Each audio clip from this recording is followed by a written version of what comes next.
Good morning. It's time for Morning Oasis. I'm going to give you guys a few moments to come in. I'm starting a little bit early. I'm going to start trying to come on like a minute or two early. Have a sip of coffee. I don't have to clear off my desk today. For those of you who are already in, see, I have a bunny. She's totally asleep right here, right now. So, I also, just to let you guys know, I don't have any card pulls scheduled for today. So anybody other than Sue, actually Sue is my first card pull. And anybody else who would like a card pull, you're welcome to. Want to see the bunny? She's so cute, you guys. She's totally sacked out. Like, see? She's like, oh, sacked out. Yes, you can, Michelle. All right, so we have room for one more card pull other than Sue and Michelle. How are you guys this morning? I know. She's like, sacked. So cute. Okay, I actually found this really great video series on taking care of your bunny that has Amy Sedaris in it. I had no idea she's a bunny owner, and her bunny's 12 years old. I love Amy Sedaris. I love her brother too. They both crack me up. I think they're super awesome people. Thank you, Sue. Okay, so let's see. What cards does Sue want? And we have room for one more card pull this morning.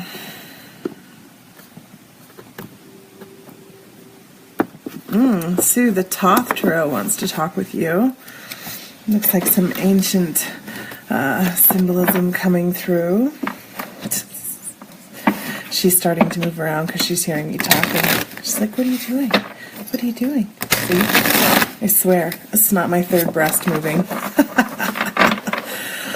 I know, Michelle. Oh my gosh. It's interesting. I feel like today feels the most like productive, or not the most productive, but the most like together. See, there she is. She says, I was napping. I'm going to go ahead and put her down. Who's a good girl? Now say hi to everybody, Zanny. Look, is that not the cutest little thing? Yes, so cute. Love you. Have a good time. There you go. Make sure there's no poo in me. Sometimes when she's sleeping. All right, so good morning. Good morning, Andrea. Yeah, she's grown a lot. She's almost doubled in size since we got her, and she's only 3 months old. So I'm excited to see how big she'll get. Okay, let's see, Sue. Oh, interesting. So you got the Prince of Wands. So the Prince of Wands, this is, I'm going to feel this for just a minute because it could go a couple different ways.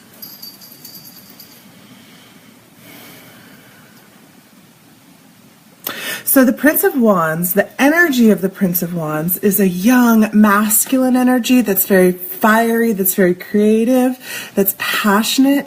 He doesn't like sit and plan out what he's going to be doing. He's responsive and he's creative in the moment, right? He creates that instant understanding and awareness.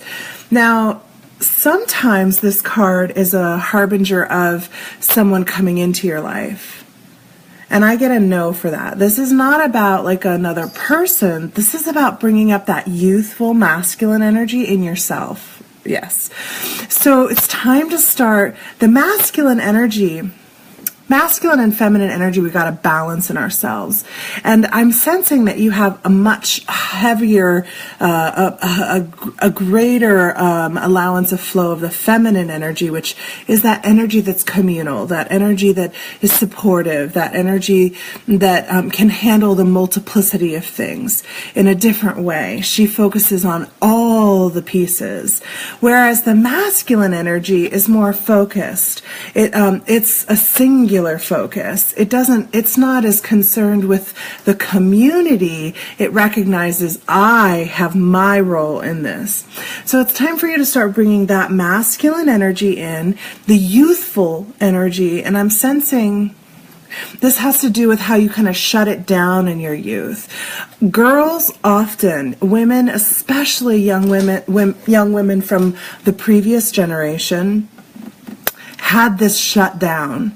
They were taught to not focus on themselves, to focus on the family. They were given toys that are, good morning, Kali.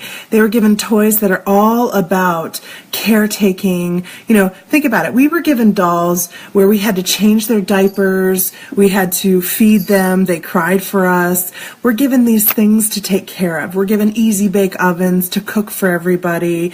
We're given doll houses to clean and organize and structure, where boys are given, you know, Legos and Lincoln Logs and Connect sets and science kits and rocket kits. They're given these things that really bring in your focus into that individual creation and how do I create it.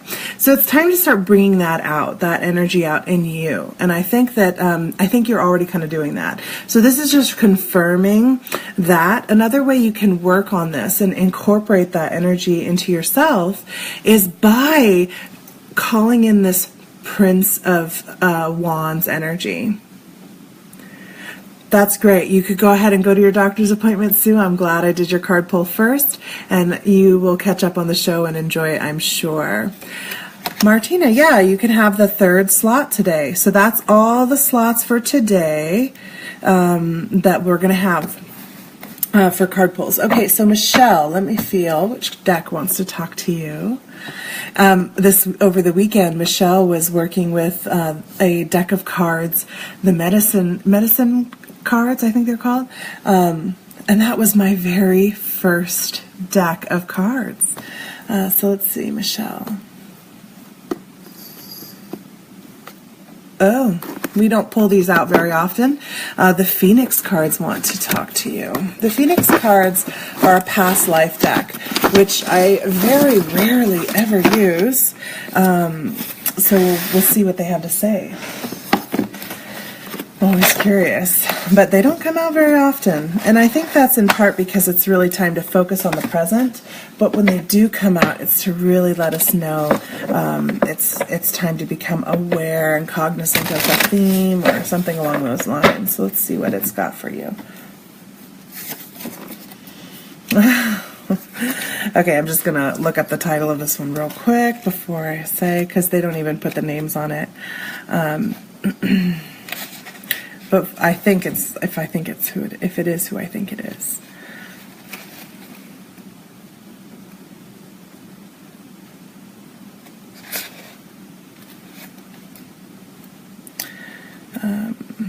And this is also a theme for today, which is quite interesting. Yeah, it is Shiva. So I thought it was Shiva, but sometimes on the Hindu pantheon, I'm not as clear. So you got Shiva. Now, Shiva is the Lord Destroyer. So in the Hindu pantheon, there are three gods. There's Brahma, Vishnu, and Shiva. And they believe that Brahma cut itself into pieces and divided into all these pieces. And from his various parts came the caste system. So, for instance, the hands became the soldiers, the arms, the merchants. I forget exactly how that went. I know from the head became the priests, which is the Brahma caste, which we've heard of, and from the dirt on his feet came the untouchables, right? So there's that whole mythos. Now, Vishnu is like that creator, and Shiva is the destroyer.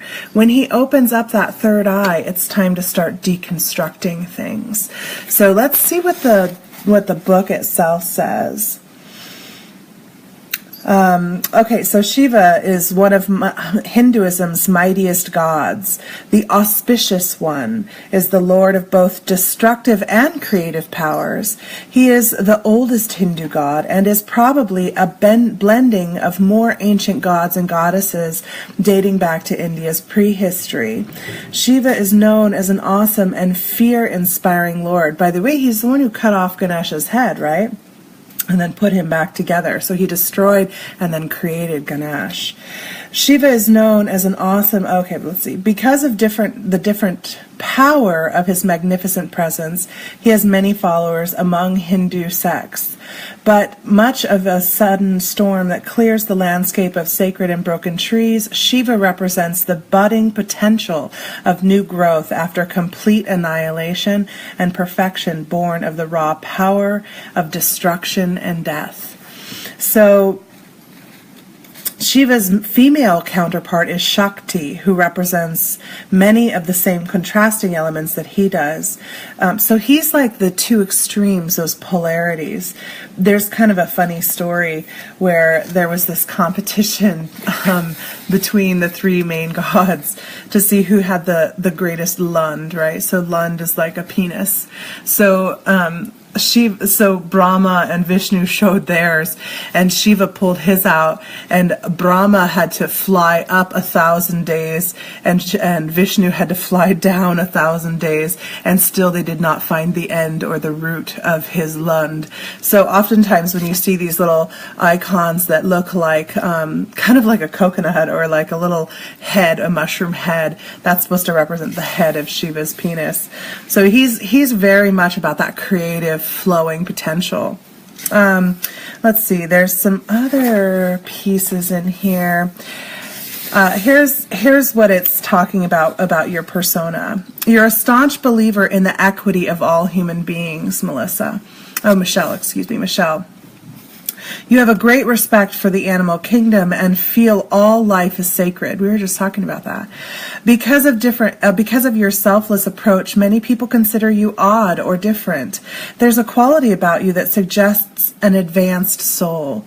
You appear to others as innocent and untarnished, which may seem like the height of naivete or to more pragmatic types, another thing we've talked about. Yet you exude a wisdom beyond that of most people. You continue to believe that no matter what, everyone and everything should be given a fair chance or a fair shake in life. Contrary to what most people believe, you do understand the power of destructive forces. It's not something you meddle with. For instance, if someone wants to hunt wildlife, you vehemently disagree. You would not be one to preach, but you would tend to leave people to their own devices and allow them to sink or swim on their own. So you're not trying to make anybody follow the way you believe, but you have a firm understanding. You have that deck also, Teresa, the medicine cards deck. That's not surprising. They're very powerful. I love that deck. I need to get maybe that's the deck I need to replace with. Let's see. It says, you realize that there are higher truths involved, some of which you may not understand. You know full well that any destructive forces will come back tenfold, but you're not ready to judge. You see nature as a mirror of the spiritual world. You believe strongly that neither you nor anyone else should disturb the cosmic order because it could mean death, both physically and spiritually. It is likely that you have many talents, especially in music, singing, or dance. We need to do that healing on our singing, don't we? And you may like to paint or draw, creating works that are delicate or miniature. There's a part of you that wishes to merge with the infinite. You tend to get lost in other people and sometimes believing that their ideas and needs are much more important than your own. This is a sad mistake and keeps you from meeting your full potential. Your selflessness is beautiful, but you need to recognize that you are just as important as anyone else. You get to be one of those other selves that you are here to support. Your past life among the Hindus has made you a gentle and cooperative person, but there's a core of strength and individuality that you need to tap with a spiritual calm that soothes and heals. It's important that you do not live through others for your own fulfillment. For the soul, there is neither birth nor death, nor having once been born does he ever cease to be. He is unborn, eternal, existing, ever existing, undying. and primeval. He is not slain when the body is slain. That's from the Bhagavad Gita, chapter 2. So, it's time to own your magnificence and recognize that Shiva is supporting you as well. He's a part of your life. So calling that Shiva energy in, another aspect of pulling in the divine masculine. I think that I hear a lot of focus on the divine feminine in the spiritual community. And I'm going to be honest, I think it's out of balance. I recognize that, and I might step on some toes here, but I recognize that our culture is a predominantly patriarchal culture, and that's out of balance. And so that's making us swing all the way to the divine feminine as spiritual practitioners who are seeking to create balance. But it's critical to remember in the self that it's the divine masculine and divine feminine both must be present in order for us as individuals to be balanced. And the more balanced we are as individuals, the better we can actually represent what balance looks like to the creation. So it's the Shakti and the Shiva that we want to bring in together to create that balance for yourself. Let's see. And then the other one was for Martina. You said something about what it was that you wanted the card pull to be focused on. Let me go back. Relationship breakup. So right now is a time of breaking up. There are a lot of people who are experiencing this right now. There's a lot of relationships that are deconstructing, and there's relationships that are being rebuilt. And that is, again, Shiva energy. If your relationship has deconstructed, it's because you no longer need it. It's time to see how it was serving you and to move forward from there. This is one of those lessons that can be really challenging for us because we see this partner as our other self, as our mirror, and it feels like we're carving away a piece of ourselves. So the reality is that if that person is leaving your life, it's because they no longer can stand in your energy or in your presence. They're no longer serving your creation. And now it's time to figure out, how do I serve my creation, myself, and to release this other relationship or this other self, so you can move forward and draw in the next lesson, the next vibrational set that you're ready to move into. If the relationship feels like it's deconstructing and constructing at the same time, allow that too. That means that you and the person are shifting together. My husband and I had a big, powerful moment of that last night, which I'm just so grateful, because every time I feel like, oh, this is the end, I can't take any more, then the very next day it's like, oh my God, I'm so inspired and grateful, because we allow the deconstruction and then allow the construction to come through. I'm so proud of him, so I'm going to share this.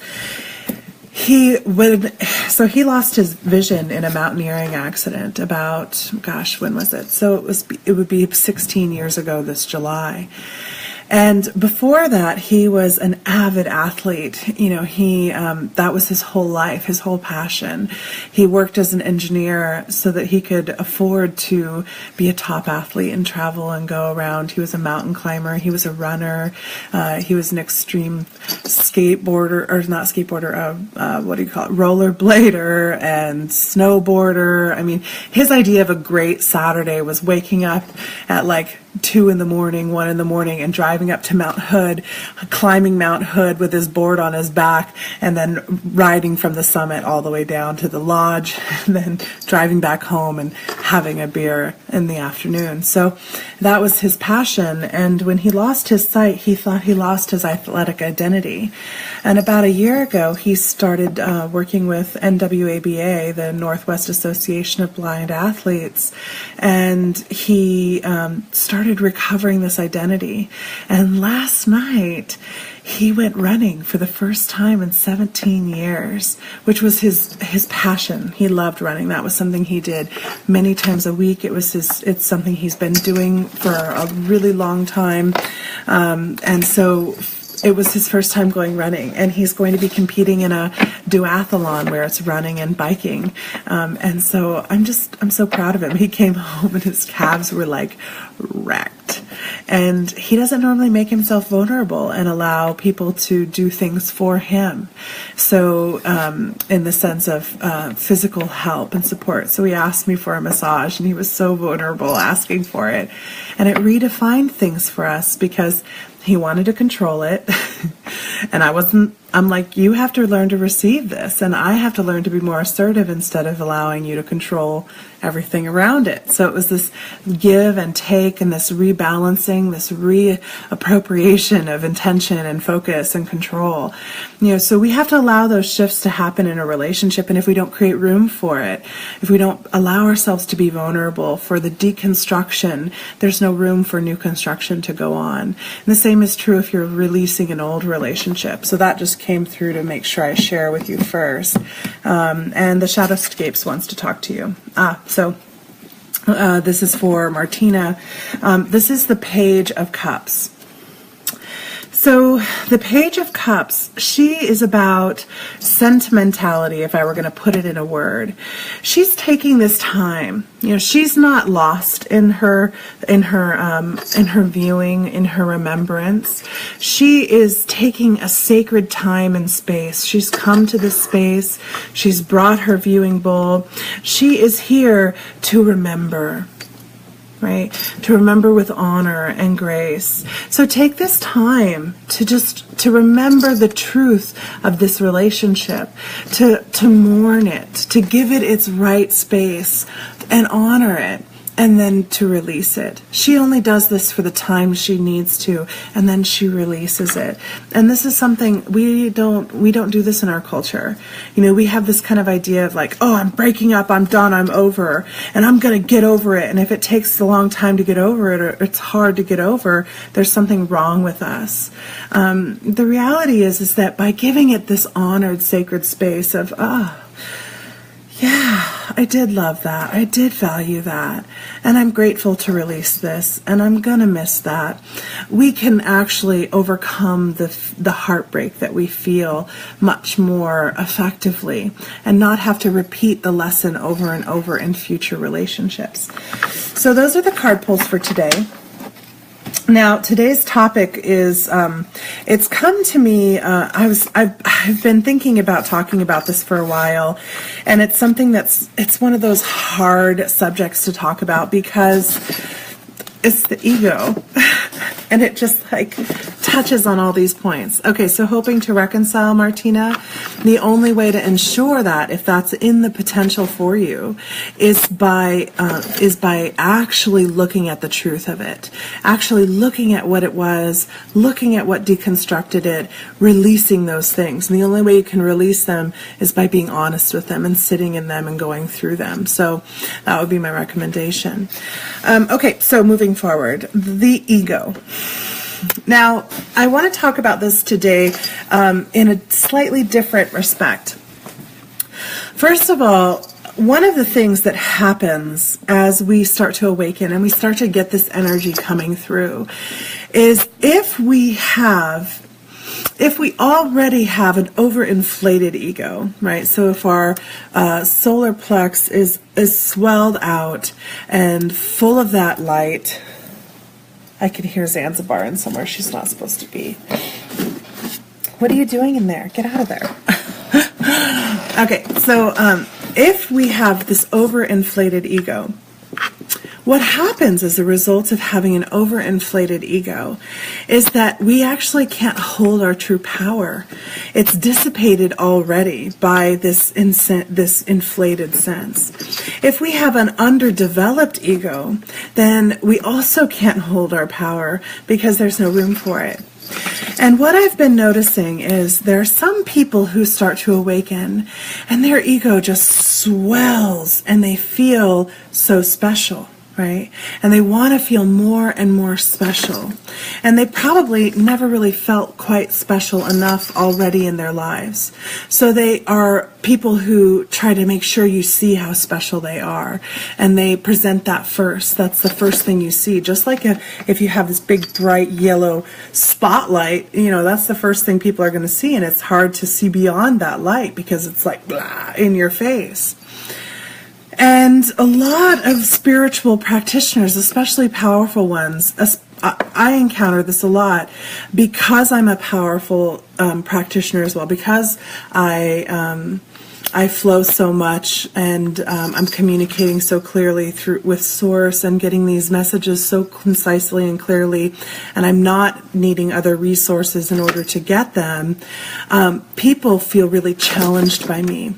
So when I first meet spiritual practitioners, if they have an overinflated ego, usually the first few meetings are spent with me listening, with me receiving. They want to show me how powerful they are. They want to show me how much they know. They can sense the power off the bat with me, but they want to make sure I know that they're powerful too. I always allow this. I never try to fight with this. I never try to say, oh, me too. Oh, I am too. Because then you're challenging ego with ego.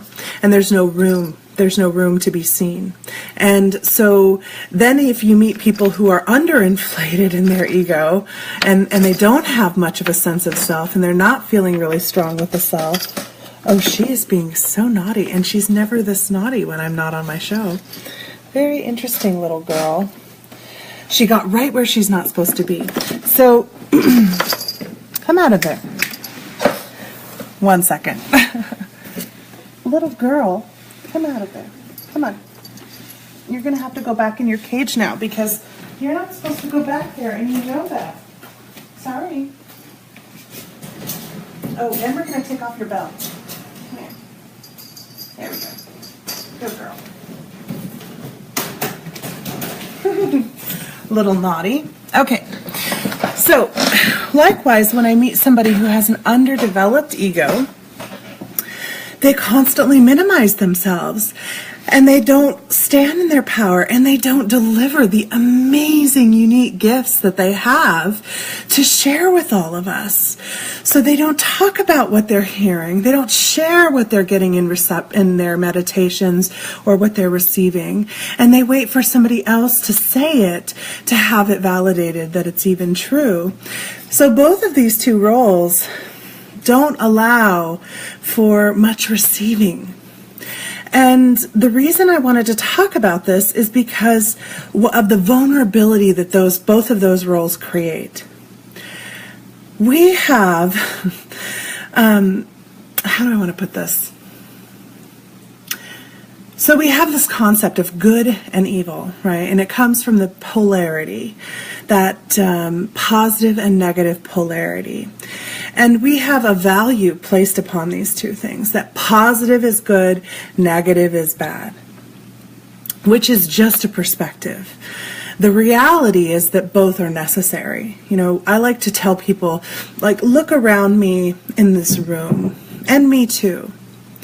And if we took away all the black and all the gray and all the dark colors, could you see where anything begins or where anything ends? Is there any definition? Is there any distinction? We lose all of that if we take away the dark, right? So neither one is a benefit over the other. They just both have their place and their role. And that's why, in the Raw consciousness, and Raw talks about how both are serving the creation, whether it is service to self orientation or service to others orientation. Now, in order for us to really understand what we want to do, it's important to understand the difference between these two polarities. When we go into service to self-orientation, it's like compacting ourselves into this kind of dense, compacted energy. And it makes it so that nothing else can kind of get in as we become service to self-oriented. When we're service to others oriented, we expand, right? So both of these are necessary, but they're very different. And in the expansion, it's actually an easier progression. And that, I think in the Raw Talks, it talks about how in order to progress into fourth density as a service to self-orientation, you have to be 98% service to self-oriented because it's so dense. In order to progress forward, it's like you've kind of got to punch through that hole like a cannonball. If you're a great big ping pong ball and inflated and service to self, but not all the way, then you're going to bounce off that barrier between the third and the fourth density. So if you're service to others oriented, you don't have to be as dense. You don't have to go as far in the polarity. You're kind of closer to a balanced polarity, which is 52% service to others oriented and 48% service to self. Now, our whole progression, like when we're born as people, most humans are born as little narcissists. We're born as you can see when you raise children how they start out and it's like you don't even exist. Your needs are nothing. It doesn't matter how tired you are. It doesn't matter where you're at in your life. It doesn't matter if you're hungry. The needs of the child are the only needs, right? And as they grow and mature, hopefully, we are teaching them to have compassion. Mommy is tired. Owie, that hurts, mommy. Give mommy sorry kiss. Love you. I love you too. I'm sorry to you. Teaching them that compassion, that recognition of the other self. But not all parents do this. Some parents just treat that child like they're the most perfect, the most beautiful, the only thing that's important to them. And then that child grows up with not moving beyond or maturing beyond that narcissistic state. That's part of why we're raising so many narcissists right now. And that's also coming from a response to us all being raised in daycare, right? Where we weren't very important and nobody took time to talk to us in general. So as a culture, this is kind of something that's happening. Now, what I want to actually talk about is the vulnerability that's created by not understanding all of this. When our ego is out of balance, when our ego is either overly inflated and it needs others to recognize its might, or underinflated and it needs others to validate it, it's needing others to create a sense of okayness, of rightness. That vulnerability leaves us open to being influenced by others who can manipulate. Now, service to self-orientation needs other people to support it.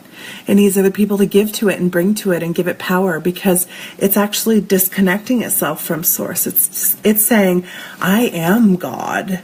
I don't need God. I don't need to be a part of that infinite creation. I am God. So it needs to get really massive and dense in order to be able to have power still.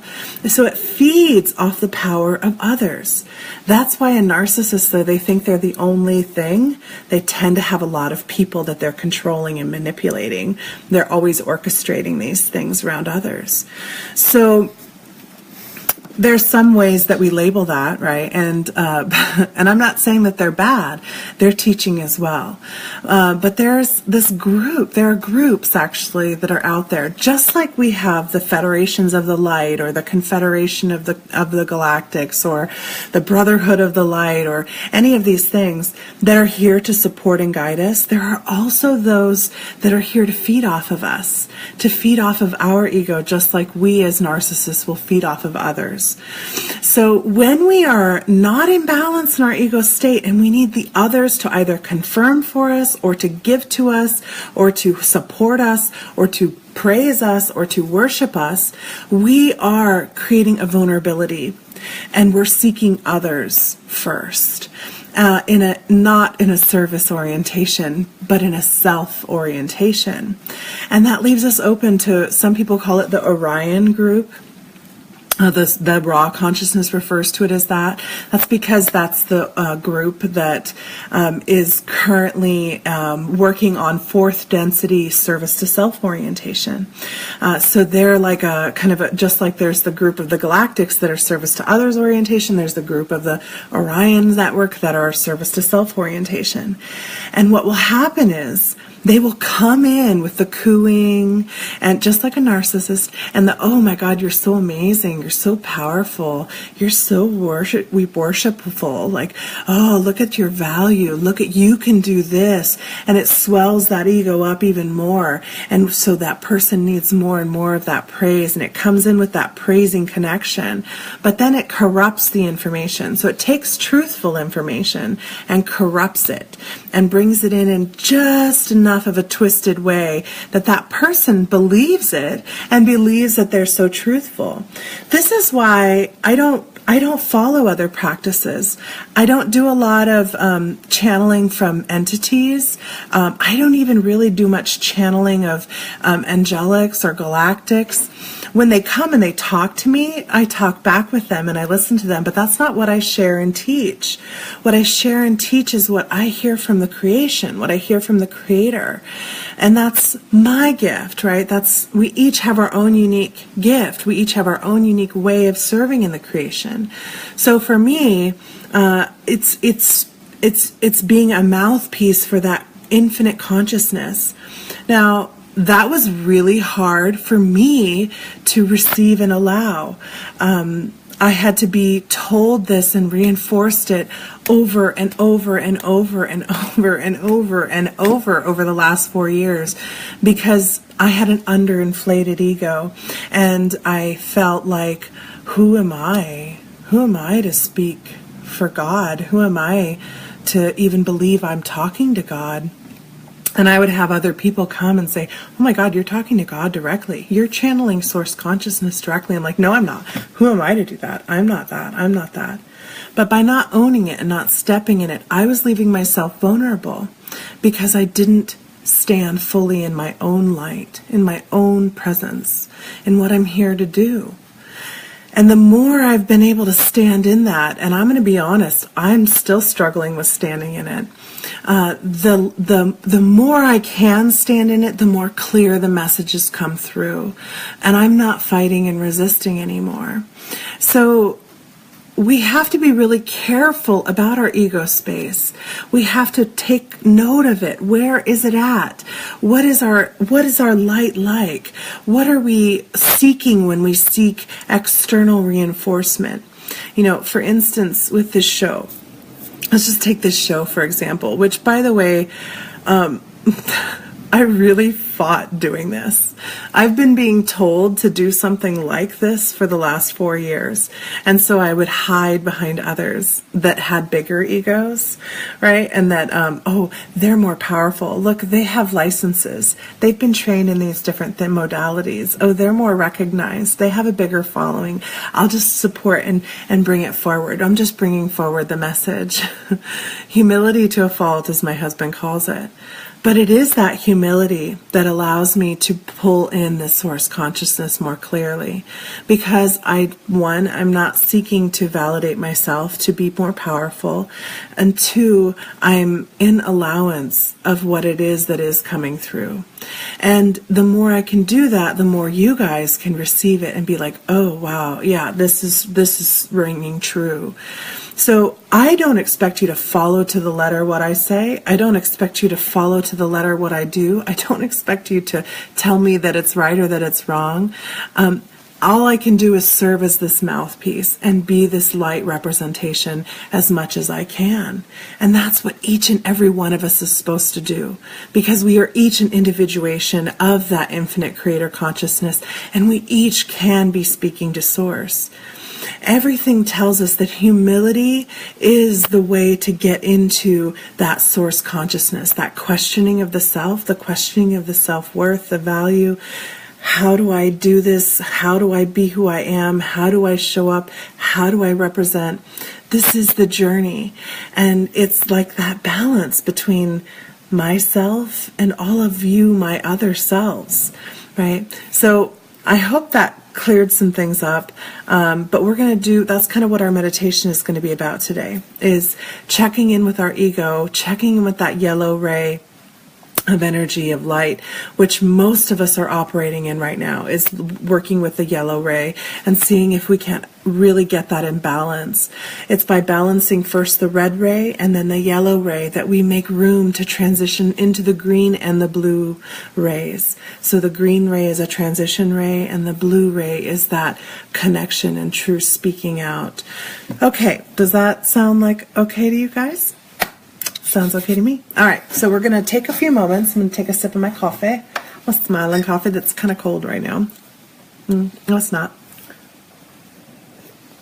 See how the energies are starting to shift and change in color and tone and spectrum? Everything's coming through to support it. So let's go ahead and take a moment to get comfortable. Feel your body where it's connecting into the earth, whether you're laying flat or you're sitting or standing. And go ahead and begin to breathe in this present moment. And exhale, release. And some of you are going to have judgments popping up. Judgments about me, judgments about what I've said, judgments about yourself, judgments about what you've said. All of those judgments are going to come in. Those are just the questions. They're okay. They have a place too. They're beautiful. And let them come through as you allow them. Visualize your body grounding. We're going to visualize first the physical body grounding, which lives and exists in that red ray of energy. So let's visualize that we have this red beam of light shining down on us, supporting and growing our roots down from every cell, from every place within our body, grounding us in the physicality where we came to express our piece of the infinite creation.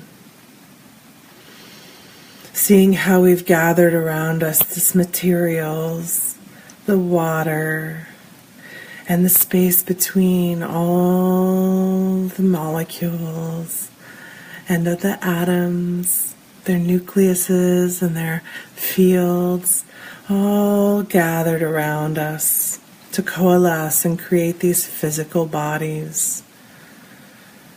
And how these physical bodies are a reflection of our frequency, the frequency we came here to hold and to bring into the creation. Let's ground that in. Down into Gaia, seeing how Gaia has already transitioned and that we are working towards joining her.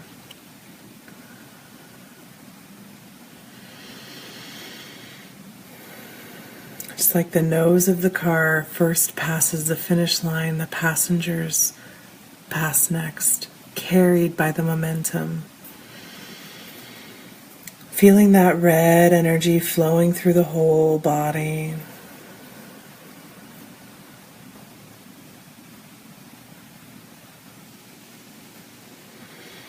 We're going to start tuning into the orange spectrum of ourselves, that orange light, that creation, that place within the creation that we have, our role, and visualizing a beam of orange light shining down through every cell and the space between and through that body of creation that we hold here in the physicality, shining that orange light down.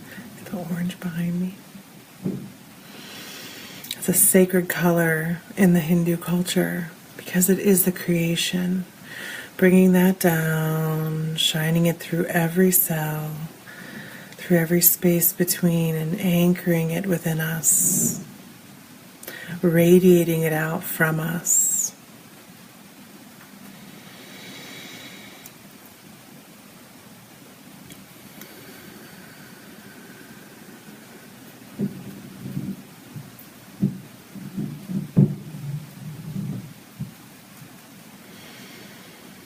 Just feeling it in yourself. Notice if there's any parts of the body that are starting to react to these exercises. Are you getting any discomfort anywhere? As I anchor the orange energy, I'm taking note of, ooh, that knee is popping up. My left side, my masculine energy, that self-focus, the individuation rather than the communal. I fear to be too ego-driven in my individuation, and so I'm rigid about it. That's my knee talking. Listen to what your body, whichever one it may be, that's talking to you.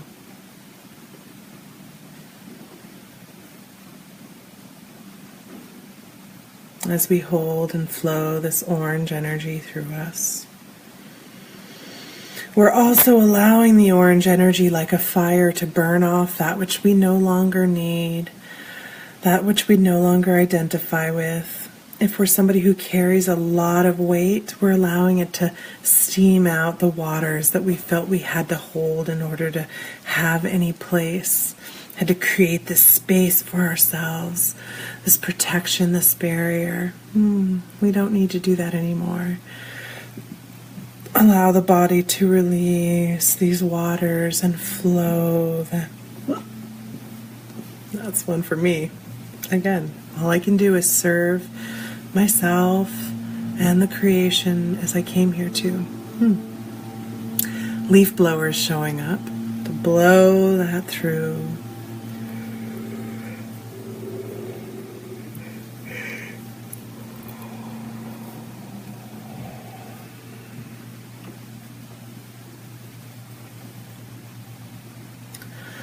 And now we're going to look at that yellow ray of light, visualizing that yellow ray coming down, shining down on us through all of our bodies, through all of our cells, through the spaces between them,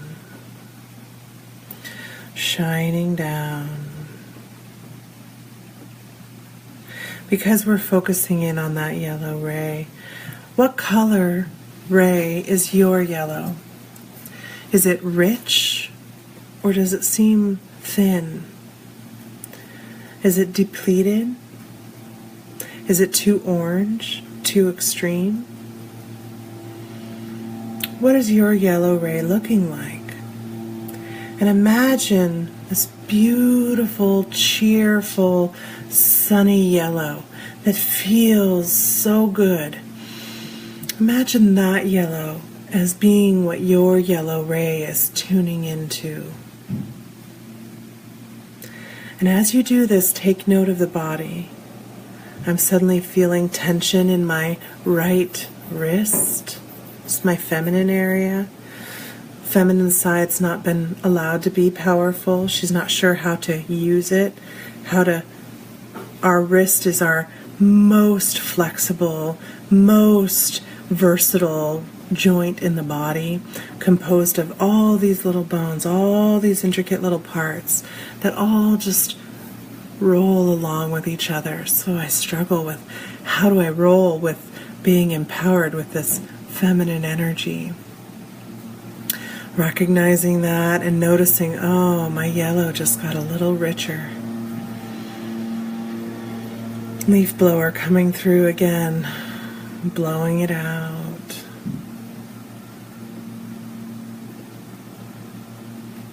I'm starting to get the little buzz in this right ear.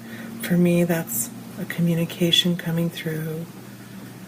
And I'm going to use my compass in this moment. Is this communication attempting to confuse? Is this communication attempting to support?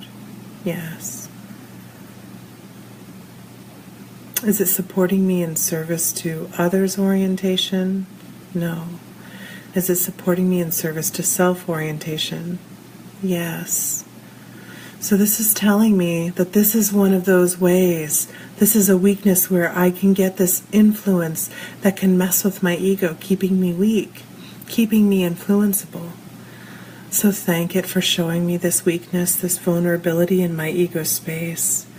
I'm going to ask my body to show me, where do I hold this vulnerability? I'm getting this itchy tingle in my forehead. The way I view things. Oh, it's so itchy. Oh, sometimes I do view things in a distorted way, and I'm hearing it's in the way that I view myself as a victim. We get created to be victims because we're much more easy to control in that respect. Yeah. So this is offering me to work on my victimhood in order to prevent this vulnerability.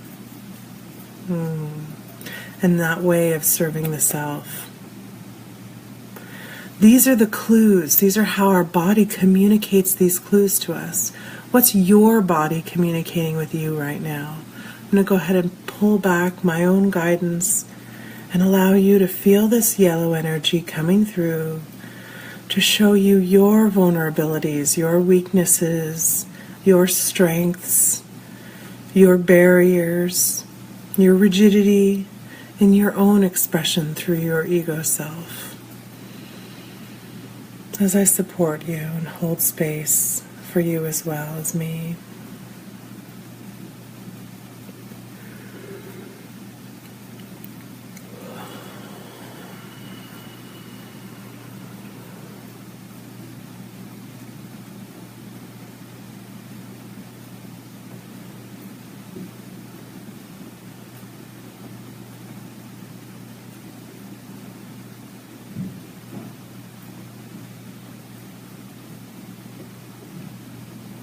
And I'm hearing water.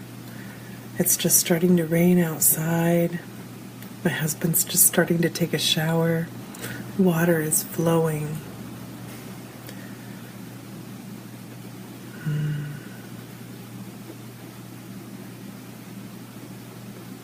For some of you, you're starting to feel your light transition into a green light.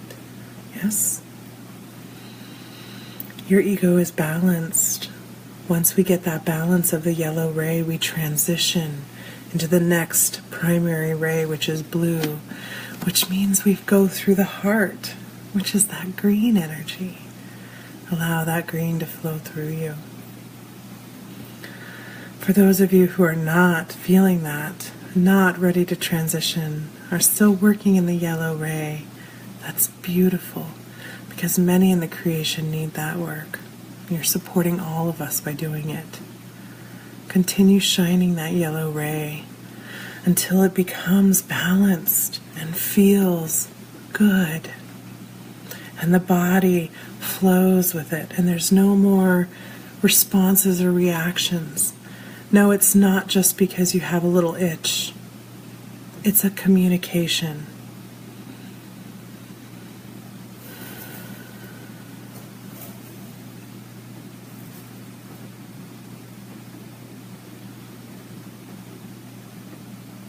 I'm being told that that is all that's needed to come through right now. Just to embrace this work with the yellow ray and balancing it. Tomorrow we'll work transitioning from the green into the blue. Yeah. I love you all. Have a beautiful day. If you have any questions, comments, concerns, feel free to come into the Healing Pathwalker group and we can have a discussion about it. Thank you guys. I love you and I can't wait to see what you bring into the creation.